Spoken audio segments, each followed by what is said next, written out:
అన్నదాత అన్నదాత మీ అన్నదాత, చెమటోడ్చి ఆహారాన్నందించే రైతన్నా, అనునిత్యం నీ కండదండగా నిలిచే నేస్తం ఎవరన్నా. అన్నదాత అన్నదాత మీ అన్నదాత.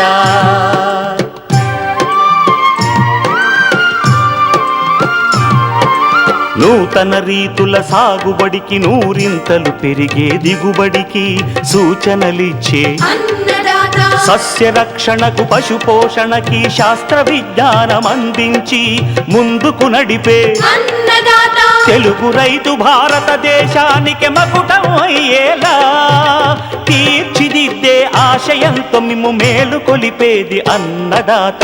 అన్నదాత అన్నదాత మీ అన్నదాత. అన్నదాత అన్నదాత మీ అన్నదాత. అన్నదాత ప్రేక్షకులకు నమస్కారం. ఈనాటి ముఖ్యాంశాలు: కనకాంబరం సాగులో యాజమాన్య పద్ధతులు, ముదురు మామిడి తోటలను ఉత్పత్తిదాయకంగా మార్చే పునరుద్ధరణ ప్రక్రియ, సమగ్ర వ్యవసాయ విధానాలే రైతుకు మేలు,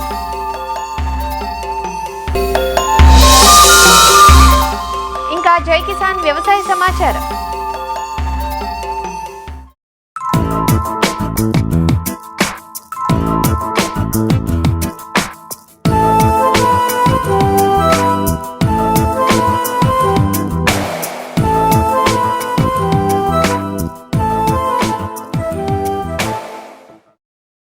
తెలుగు రాష్ట్రాల్లో అధిక విస్తీర్ణంలో సాగవుతున్న పండ్ల తోట మామిడి. కొత్తగా తోటలను నాటుకునేవారు అధిక సాంద్ర విధానంలో నాటుకుంటుండగా చాలా వరకు 40-50 ఏళ్లు పైపడ్డ ముదురు తోటలే దర్శనమిస్తుంటాయి. తాతలు తండ్రులు నాటించిన 60-70 ఏళ్ల నాటి తోటలు కూడా ఉన్నాయి. ఈ తోటల్లో సమయానుకూలంగా యాజమాన్య పద్ధతులను పాటించకపోవటం వల్ల చెట్లు ఎత్తు పెరిగిపోవటం, చీడపీడలకు ఆవాసంగా మారటంతో కాపు తగ్గిపోతుంది. ఎత్తుగా చిక్కురొక్కురుగా పెరిగిన చెట్లలో పిచికారీ పనులు, కాయకూత పనులు కూడా కష్టతరంగా మారుతున్నాయి. వీటిని తీసేసి కొత్త మొక్కలు నాటుకుంటే మళ్ళీ 5 నుంచి 6 సంవత్సరాలకు గాని సరైన ఫలసాయం చేతికి అందదు. మరేమిటి మార్గం అనుకుంటున్నారా? ఈ సమస్యకు చక్కటి పరిష్కారాన్ని అందిస్తోంది మామిడి తోటల పునరుద్ధరణ ప్రక్రియ. పునరుద్ధరణ ఎలా చేపట్టాలి, ఈ విధానం వల్ల రైతుకు కలిగే ప్రయోజనాలేమిటి అన్న వివరాలను తెలియజేస్తున్నారు సంగారెడ్డి జిల్లా జహీరాబాద్ DDS కృషి విజ్ఞాన కేంద్రం ఉద్యాన శాస్త్రవేత్త జి శైలజ. సంగారెడ్డి జిల్లాలో ఎక్కువగా విస్తీర్ణంలో ఉన్న పండ్ల తోటలలో ఎక్కువగా ముందు చేయిలో ఉన్నది ఏంటిది అని అంటే మన మామిడి తోటలు. ఈ దిగుబడి అనేది క్రమేపీ 1 సంవత్సరం నుంచి ఇంకొక సంవత్సరం వరకు తగ్గుతూ పోతుంది. దీనికి గల ముఖ్య కారణాలు మనం గమనించుకున్నట్లయితే ఈ ముదురు తోటలు అనేవి మనం ఎక్కువగా గమనిస్తున్నాము. 35 సంవత్సరాల పైబడి ఉన్న వయస్సు ఉన్న మామిడి చెట్లను మనం ముదురు తోటలుగా పరిగణిస్తాము. చెట్లకు ఎక్కువ వయసు అయిపోవడము మరియు అలాగే చెట్లు గుబురుగా పెరిగి ఎత్తుగా పెరగడము, ఒక చెట్టు కొమ్మలు ఇంకొక చెట్లకు లోపలికి చొచ్చుకుపోయి గాలి, తేమ మరియు సూర్యరశ్మి అలాగే వెలుతురు అనేది సరిగ్గా సోకకపోవడం వల్ల చీడపీడలకు ఎక్కువ ఆస్కారం ఉంటుంది. ఈ ఎండు పుల్లలు అనేవి కూడా ఎక్కువగా ఉండడం వల్ల ఆ టైంలో మనకేంటి అంటే పూత మరియు కాత అనేది సరిగ్గా రాక దిగుబడి అనేది చాలా తక్కువగా చూస్తున్నాము. ఈ మామిడి తోటలను ఇట్లా అవుతుండడం వల్ల రైతులు ఏమనుకుంటున్నారనంటే ఈ 30 నుంచి 35 సంవత్సరాల పైబడిన మొక్కలను మొత్తం కత్తిరించేసి మళ్ళీ దున్నివేసి కొత్త తోటలు వేసుకుందామనే ఆలోచనలో పడుతున్నారు. కాకపోతే ఈ కొత్త తోటలు వేసుకోవడం వల్ల రైతులు ఏంటి అంటే ఎక్కువ అనేది మనకు అయిపోతుంది ఖర్చు. కాబట్టి ఉన్న తోటల్ని మళ్ళీ మనము పునరుద్ధరణలోకి తెచ్చుకునే ప్రక్రియనే మనం ఏంటిదంటే రెజ్యువినేషన్ ఆఫ్ ఓల్డ్ ఆర్చర్డ్స్ అనేది అంటాం అన్నమాట. ముఖ్యంగా ఈ రెజ్యువినేషన్ అనేది ఏంటిదంటే ఎట్లా చేసుకుంటాం అనంటే భూమి నుంచి 8 నుంచి 12 అడుగులు ఉంచేసి మిగిలిన ఉన్న పైన భాగాన్ని మొత్తం మనం కత్తిరిస్తామన్నమాట. ఈ ప్రథమ శ్రేణి, ద్వితీయ శ్రేణి కొమ్మలను మనము వాటిని డిస్టర్బ్ చేయకుండా మిగిలిన పోర్షన్ అంతా మనం కట్ చేస్తామన్నమాట. ఈ కట్ చేయడం వల్ల ఏంటిది అని అంటే ఈ కొత్త కొమ్మలు అనేవి మనకు ఎక్కువగా గుబురుగా పెరుగుతాయి. మరియు అట్లాగే ఈ ముదురు తోటలను కత్తిరించే విధానము అన్ని సమయాలలో కూడా మనం చేసుకోకూడదు. వర్షాకాలంలో అనగా జూలైతో మొదలుకొని సెప్టెంబర్ వరకు మనము ఈ ముదురు తోటల ప్రక్రియ అనేది మనము రైతులు చేపడతాము. అట్లాగే ఈ రైతులు కూడా ముదురు తోటలను కత్తిరించేటప్పుడు గొడ్డళ్ళు అనేవి కూడా వాడకూడదు. గొడ్డలతో నరకడం వల్ల ఏమవుతుందంటే దాంట్లో ఉన్న మెత్తటి కణజాలం దెబ్బతిని ఎక్కువగా చిగుర్లు అనేవి రాకుండా అట్లానే మరియు చిందరవందరగా అయిపోయి లోపల ఉన్న కణజాలం దెబ్బతిని చిగురు కొమ్మలు రాకుండా మనకు అడ్డుకుంటాయి. ఈ ముదురు కొమ్మలను కత్తిరించేటప్పుడు రంపము అనే ఇంప్లిమెంట్ మనం యూజ్ చేసుకున్నట్టయితే కొమ్మలు అనేవి మనకు కరెక్ట్గా కట్ చేసుకుంటాము. అట్లానే కూడా ఈ ముదురు కొమ్మలను మనం ఏంటిదనంటే స్ట్రైట్గా కట్ చేయకుండా ఏటవాలుగా కట్ చేయడం వల్ల ఏంటిదనంటే మనం ఈ ప్రక్రియ వర్షాకాలంలో చేస్తున్నాం కాబట్టి రౌండ్గా కట్ చేసుకోవడం వల్ల వర్షపు నీరు అనేది దానివల్ల ఆగి వర్షంలో మనకి ఏంటంటే ఫంగస్ అనేది ఫామ్ అయ్యి బూజు తెగులు అనేది కూడా వ్యాపిస్తుంది. సో కాబట్టి కంపల్సరీ రైతులు ఈ ముదురు తోటల ప్రక్రియలో ఏటవాలుగా కట్ చేసుకోవాలి. ఈ ముదురు తోటలు కట్ చేసుకున్న తర్వాత కొమ్మలకు బోరోడాక్స్ మిక్చర్ అనేది పూసుకోవాలి. లేదు అని అంటే కాపర్ ఆక్సీ క్లోరైడ్ను 3 గ్రాములు ఒక నీటికి కలిపి కూడా మనం చేసుకున్నట్టయితే బూజు తెగులు రాకుండా ఉంటుంది. ఈ ముదురు తోటలు మనం కత్తిరించుకున్న తర్వాత 1 కిలో యూరియా, 5 కిలోల మ్యూరేట్ ఆఫ్ పొటాషు మరియు 800 గ్రాముల వేసుకున్నట్టయితే ఏమవుతుందనంటే కొమ్మలు కూడా ఎక్కువగా వచ్చే ఛాన్సెస్ ఉంటుంది. చిన్న కొమ్మలు వచ్చినప్పుడు కూడా మనము ఈ థిన్నింగ్ అనే ప్రాసెస్ చేపట్టాలి.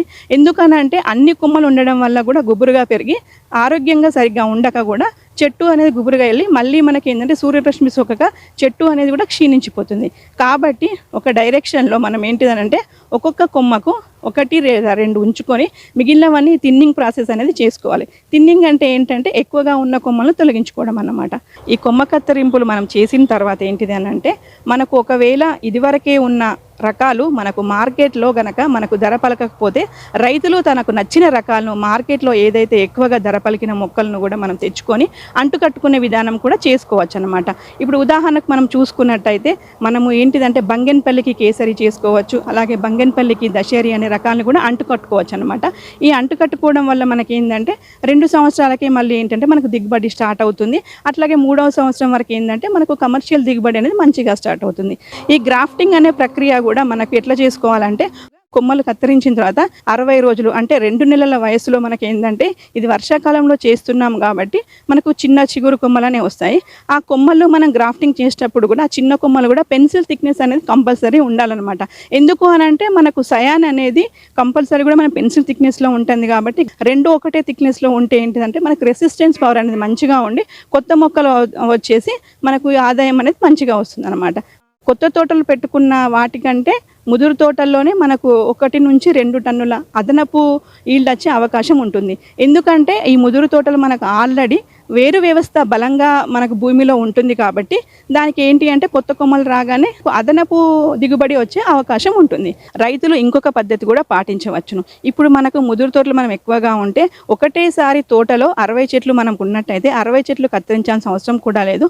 ఒక లైన్ బై లైన్ అనే ప్రొసీజర్ కూడా పద్ధతి అనేది రైతులు పాటిస్తున్నారు. సో రైతులందరూ ఈ ముదురు తోటల ప్రక్రియలో కనుక మనం టాప్ వర్కింగ్ అనే పద్ధతి మనం పాటించినట్లయితే రైతులు ఎక్కువ ఖర్చు పెట్టుకోకొని కొత్త తోటలు నాటకుండా ఉన్న తోటల్ని మనం పునరుద్ధరణ చేసుకున్నట్లయితే రైతులు ఎక్కువ దిగుబడి సాధించుకోవచ్చు. అట్లాగే మరి ఎక్కువ ఆదాయం కూడా చేసుకోవచ్చు అనమాట. అట్లాగే మనము రైతులు చాలా మంది అడుగుతుంటారు, ఒకవేళ మనం ఈ ముదురు తోటలు మొత్తం కత్తిరిస్తే మాకు 2 సంవత్సరాల వరకు ఆదాయం రాదు కదా అని చాలా మంది అడుగుతూ ఉంటారు. దాంట్లో భాగంగా మనం ఏంటిదనంటే రైతులు అంతర పంటలు అనేవి వేసుకుంటే కూరగాయలు కానీ కందులు కానీ లేదా చిక్కుడు కానీ అట్లనే గోరు చిక్కుడు కానీ వేసుకున్నట్టయితే రైతులు అదనపు ఆదాయం కూడా తీసుకోవచ్చు.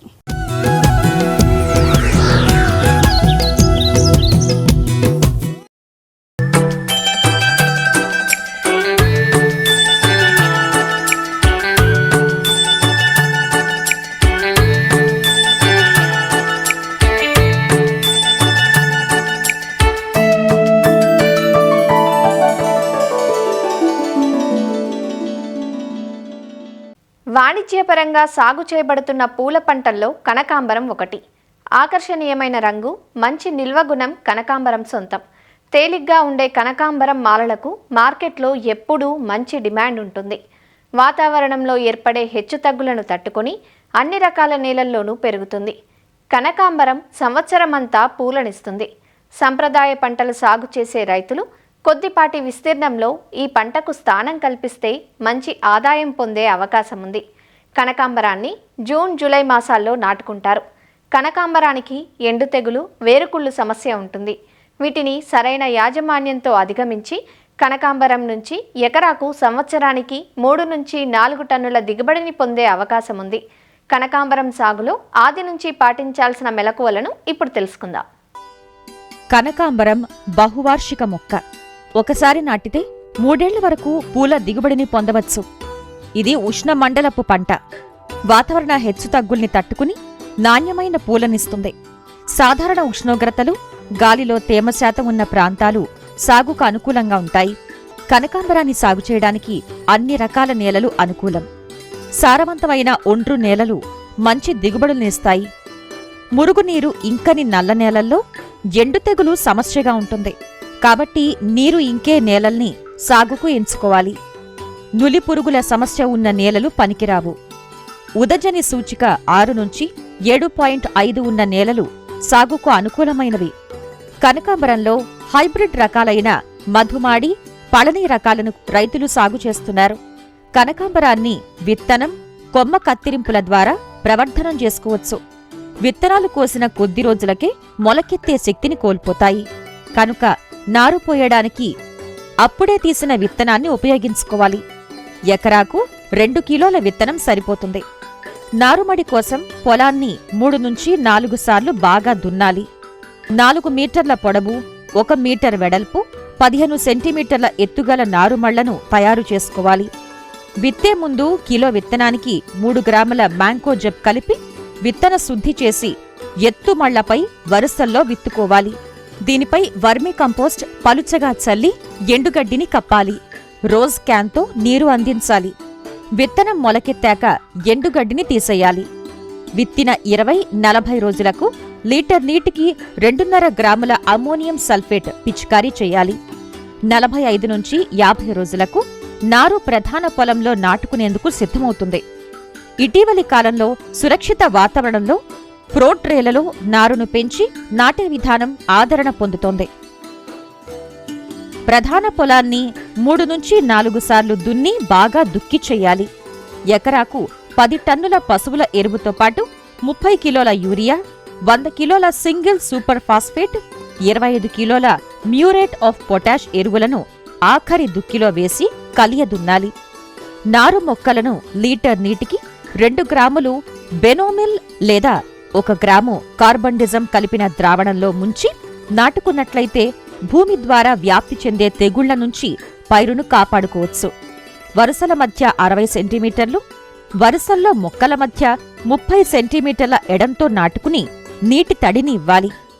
నాటిన 30 రోజుల తర్వాత కూలీలతో అంతర కృషి చేసుకోవాలి. నాటిన 3, 6, 9 నెలలకు 3 దఫాలుగా ప్రతిసారి ఎకరాకు 35 కిలోల యూరియా, 15 కిలోల మ్యూరేట్ ఆఫ్ పొటాష్ ఎరువులను పైపాటుగా అందించాలి. పోషక లోపాలను నివారించడానికి లీటర్ నీటికి 5 గ్రాముల సూక్ష్మ పోషక మిశ్రమం పిచికారీ చేయాలి. వాతావరణ పరిస్థితులు, నేలలను బట్టి నీటి తడులను అందించాలి. పొలంలో నీరు నిల్వ ఉండకుండా చూసుకోవాలి. డ్రిప్ ద్వారా నీటిని అందిస్తే నీటి ఆదాతో పాటు ఎరువుల్ని ఫెర్టిగేషన్ ద్వారా ఇవ్వవచ్చు. అంతేకాదు తెగుళ్ల సమస్యను అదుపులో ఉంచవచ్చు. కనకాంబరానికి నులి పురుగులు, వడలు తెగులు ప్రధాన సమస్యలు. వడలు తెగులు ఆశించిన మొక్కల ఆకులు పసుపు రంగుకు మారి రాలిపోతాయి. వేరు కుళ్ళి మొక్క చనిపోతుంది.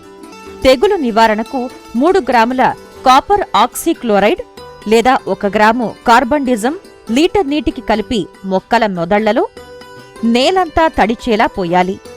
నులిపురుగులు ఆశించిన మొక్కల్లో పెరుగుదల తగ్గి మొక్కలు గిడసబారిపోతాయి.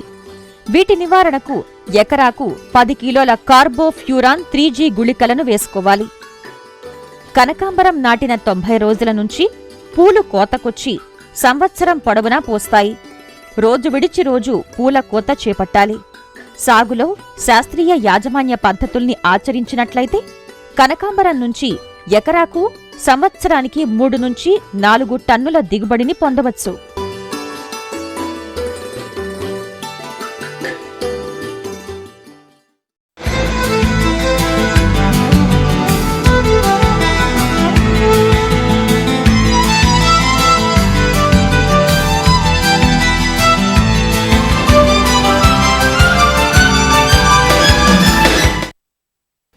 వ్యవసాయంపై ప్రకృతి ఆటుపోట్ల ప్రభావం ఎప్పుడూ ఉంటుంది.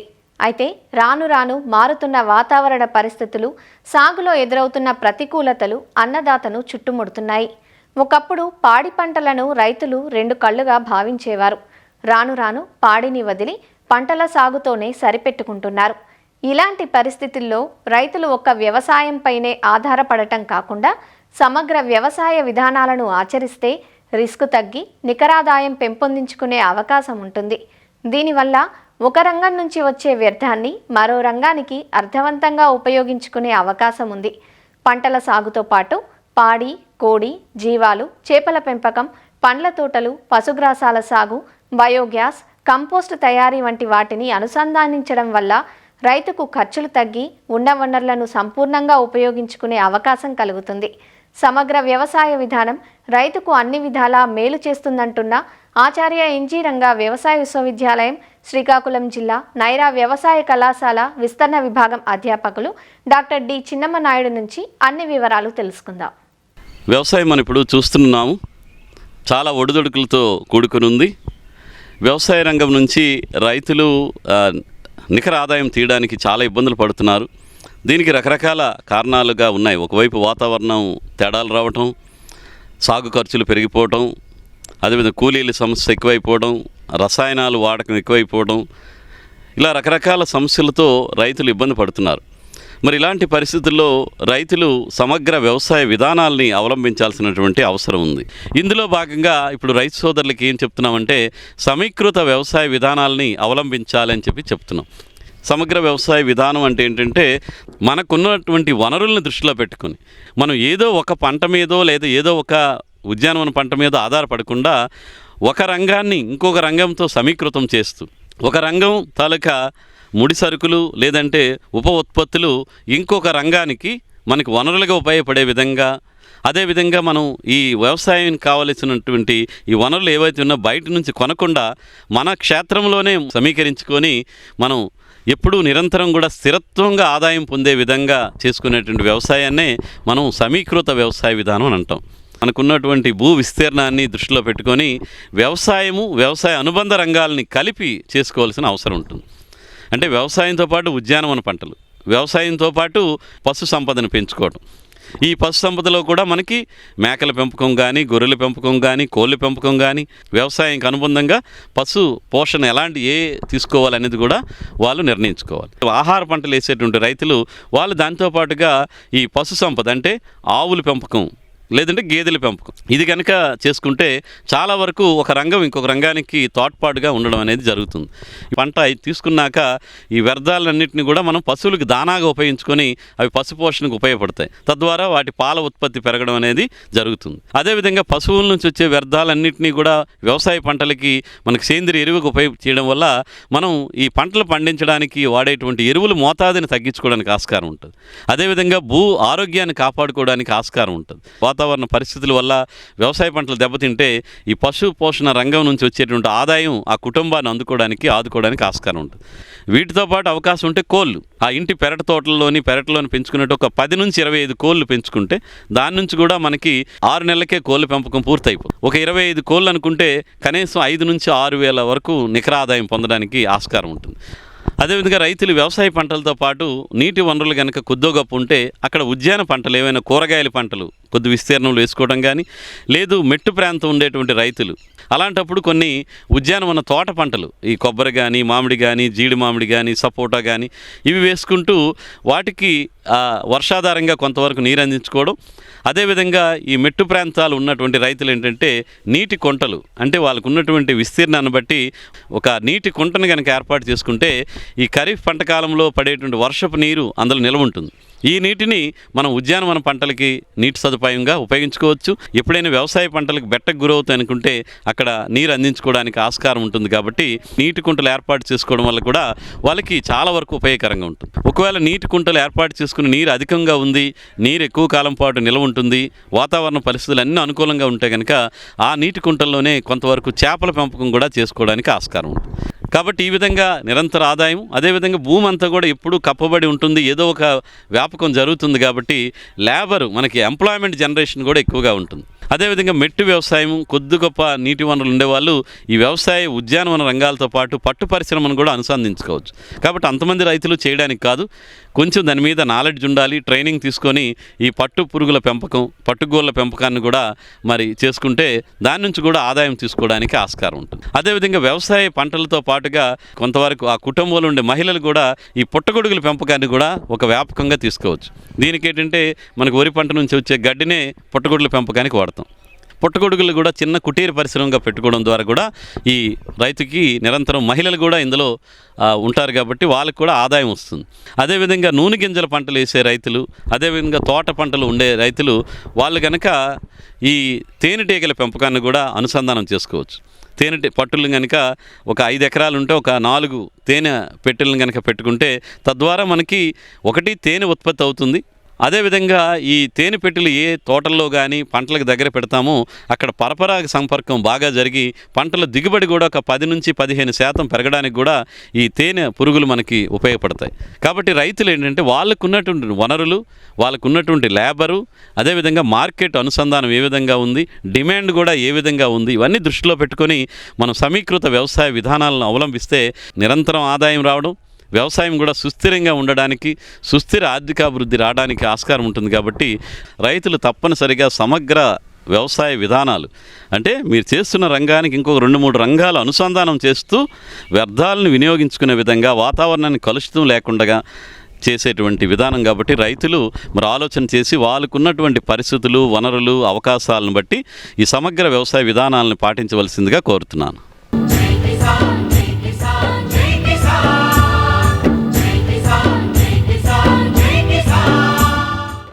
వ్యవసాయ సమాచారం ఇప్పుడు జై కిసాన్లో చూద్దాం.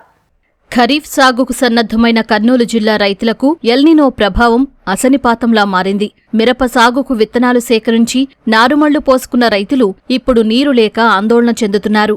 జిల్లా పశ్చిమ ప్రాంతం జీవనాడిగా పేరుగాంచిన తుంగభద్ర దిగువ కాల్వ కింద ఆధారపడిన వేలాది మంది ఆయకట్టు రైతుల పరిస్థితి దీనంగా మారింది. ఎల్ఎల్సీ కాలువకు నీరొస్తుందని ఇప్పటికే చాలా మంది మిరప నారుమడులు చల్లుకున్నారు. మరో 20 రోజులైతే నారు చేతికొస్తోంది. అయితే ఇటు వర్షాలు రాక, కాలువకు నీటి విడుదల కాక తీవ్రంగా నష్టపోయే పరిస్థితి వచ్చిందంటూ ఆవేదన చెందుతున్నారు. ప్యాకెట్ వచ్చేసి 850 రూపాయలు, 30 ప్యాకెట్లు తీసుకున్నాం. నీళ్ళు వస్తే వేస్తున్నాం సార్, నీళ్ళు రాకలేకుంటే ఇబ్బంది అవుతుంది. ఇత్తనాల ఖర్చు 40,000 వేస్తారు. ఇప్పుడు ఇందు నుంచి ఒక 10,000 ఇత్తనం పూంచుకునే ఖర్చు వల్ల వస్తాయి 10,000, మొత్తం 50,000 వస్తుంది సార్. నారేసుకుంటే అప్పుడు ఒక 10-20,000 వస్తుంది సార్. 2.5 ఎకరాలు ఎల్ఎల్సి కాలువ కింద ఏతాం అనుకున్నాం సార్. కాలువ రాలేకుంటే ఇబ్బంది అవుతుంది సార్. ఎత్తిపోతు పథకం మీద 3 ఎకరాలు మిరప వేయాలనుకున్నాము. ఇప్పుడేం డ్యాములు నీళ్ళు లేవు, తుంగభద్ర డ్యామ్ కింద నీళ్ళు లేవు అని చెప్తున్నారు. అదే మా పరిస్థితి ఏమో ఒక ప్యాకెట్ 900 పెట్టి 30 ప్యాకెట్లు ఇచ్చేసినాము. ఇప్పుడు నీళ్ళు లేవు అని చెప్తున్నారు. అది ఎట్ట చేయాలా అని మేము ఆలోచిస్తున్నాం సార్. ఏటా తుంగభద్ర జలాశయంలో నీటి నిల్వలు ఉండేవని, ఈసారి వర్షాభావంతో కొంత నిల్వలు తగ్గాయంటూ జలవనరుల శాఖ అధికారులు చెబుతున్నారు. జులై చివరి నాటికి నీటి విడుదలకు ఏర్పాట్లు చేస్తున్నామన్నారు. అయితే పంటల సాగుకు ముందు రైతులు అధికారుల సూచనలకు అనుగుణంగా వెళ్లాలంటూ సూచిస్తున్నారు. మామూలుగా మనకు జూలై ఫస్ట్ వీక్ అంతా కొద్దిగా నీరు ఉండేది టీబీ డ్యాంలో. నీరుని బట్టి మనము ఐఏబీ మీటింగ్ పెట్టుకొని నీటిని ఎప్పుడు వదులుతామని రైతులకు చెప్పేవాళ్ళము. కాకపోతే ఈసారి ఇంకా టీబీ డ్యాంలో చాలా తక్కువ, అంతే 9 టీఎంసీనే ఉంది. తుంగా నదిలో కొద్దిగా ప్రవహిస్తూ ఉందన్నారు. అది ఇంకా 1 మంత్ పడుతుంది రిలైజేషన్ అంటున్నారు. దానికి అనుకూలంగా మేము వాటర్ రిలీజెస్ చేయడం జరుగుతుంది. కాకపోతే ఇప్పుడు ఇంతకుముందు కూడా మేము జూలై 3వ వారంలో అట్లా ఇచ్చేవాళ్ళము. 24, 25 లాస్ట్ టైము 16కి ఇచ్చాము. ఆ 16 పైన ఆ విధంగా జూలై 3వ వారంలో ఇవ్వడం జరుగుతుంది. మన అదృష్టం బాగుండి కొద్దిగా తుంగా నదిలో కొద్దిగా మంచి ఇన్ఫ్లోస్ వస్తే, త్వరగా వస్తే 40 టీఎంసీలు రాగలిగితే డ్యామ్లోకి మనకు ఎలిజిబిలిటీ వస్తుంది అనమాట మనం డ్రా చేసుకోవడానికి. కాకపోతే ఇప్పుడు రైతులకు చెప్పేది ఏమంటే డ్యామ్లో నీళ్లను బట్టి పంటలు వేసుకోవాలనేది మా సూచన. అగ్రికల్చర్ డిపార్ట్మెంట్ వారు కూడా అదే చెప్తున్నారు. కాబట్టి రైతులందరూ నష్టపోకుండా డ్యాంలో నీళ్లు వచ్చేదాన్ని బట్టి పంటలు వేసుకోవడం అనేది మా మనవి. వర్షాలు కురిసి తుంగభద్ర డ్యాంలోకి నీళ్లు వస్తేనే ఈ ఏడాది పంటలు పండించుకునే అవకాశం ఉంటుందంటూ ఆయకట్టు రైతులు ఆశాభావం వ్యక్తం చేస్తున్నారు. మరిన్ని విభిన్న అంశాలతో రేపటి అన్నదాతలో మళ్ళీ కలుసుకుందాం. నమస్కారం. అన్నదాతలు తమ సందేహాలు సమస్యలను 1800-425-4085 టోల్ ఫ్రీ నెంబర్లో ఉదయం 10 గంటల నుంచి 11 గంటల మధ్య పని దినాలలో సంప్రదించగలరు. ఈ కార్యక్రమాన్ని యూట్యూబ్లో www.youtube.com/annadaata ETV లింక్ ద్వారా వీక్షించవచ్చు.